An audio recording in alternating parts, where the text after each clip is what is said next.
Ananias Nananani Homes, a paradise for senior citizens, Coimbatore. Ladakh கலவரத்திற்கு மூளையாக செயல்பட்டதாக குற்றம் சாட்டப்பட்டுள்ள சோனம் வாங்சு நடத்திய அமைப்பின் FCRA உரிமத்தை மத்திய உள்துறை அமைச்சகம் ரத்து செய்துள்ளது. லடாக்கிற்கு மாநில அந்தஸ்து கோரி சோனம் வாங்சு தலைமையில் இளைஞர்கள் உண்ணாவிரத போராட்டத்தில் ஈடுபட்டனர். அது பெரும் கலவரமாக மாறி பாஜக அலுவலகத்திற்கு தீ வைக்கப்பட்டது. அந்த கலவரத்தில் 4 பேர் உயிரிழந்தனர், 60க்கும் மேற்பட்டோர் காயமடைந்தனர். அதற்கு சோனம் வாங்சுக்கின் கருத்துக்களும் வன்முறையை தூண்டும் வகையில் அமைந்த பேச்சுகளுமே காரணம் என உள்துறை அமைச்சகம் கூறியிருந்தது. இந்நிலையில் அவரது செக்மால் அமைப்பு FCRA சட்டத்தின் கீழ் பெற்ற உரிமத்தை உள்துறை அமைச்சகம் ரத்து செய்துள்ளது. இதுகுறித்து உள்துறை அமைச்சகம் வெளியிட்ட அறிக்கையில், செக்மால் அமைப்பை சோனம் வாங்சு FCRA எனப்படும் வெளிநாட்டு நிதிகள் ஒழுங்குமுறை சட்டத்தின் கீழ் பதிவு செய்திருந்தார்.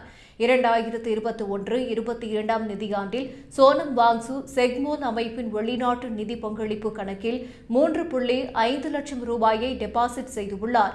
அதன் மூலம் FCRA சட்டத்தின் பிரிவு 17ஐ மீறியுள்ளார்.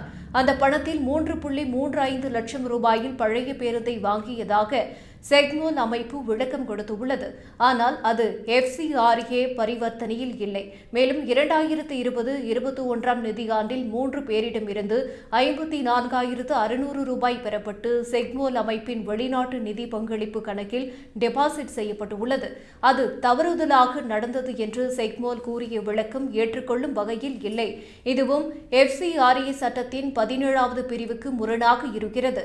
மேலும் ஸ்வீடன் நாட்டைச் சேர்ந்த ஒரு நிறுவனத்திடமிருந்து காலநிலை மாற்றம், புவி வெப்பமடைதல், உணவு பாதுகாப்பு, இறையாண்மை, இயற்கை வேளாண்மை போன்ற பிரச்சினைகள் குறித்து ஆய்வு செய்யவும் இளைஞர்களிடையே விழிப்புணர்வை ஏற்படுத்தவும் 4.93 லட்சம் ரூபாய் நிதி பெறப்பட்டுள்ளது. நாட்டின் இறையாண்மை குறித்து ஆய்வு செய்ய வெளிநாட்டு நிதி பெறப்பட்டதை ஏற்றுக்கொள்ள முடியாது. எனவே செக்மோல் அமைப்பின் FCRA உரிமம் ரத்து செய்யப்படுகிறது என்று உள்துறை அமைச்சகத்தின் அறிக்கையில் தெரிவிக்கப்பட்டுள்ளது. இதனால் ஏற்கனவே வெளிநாட்டில் இருந்து வாங்கிய நிதியையோ புதிதாக மற்றொரு நிதியையோ செக்மோல் அமைப்பு பயன்படுத்த முடியாத சூழல் உருவாகியுள்ளது.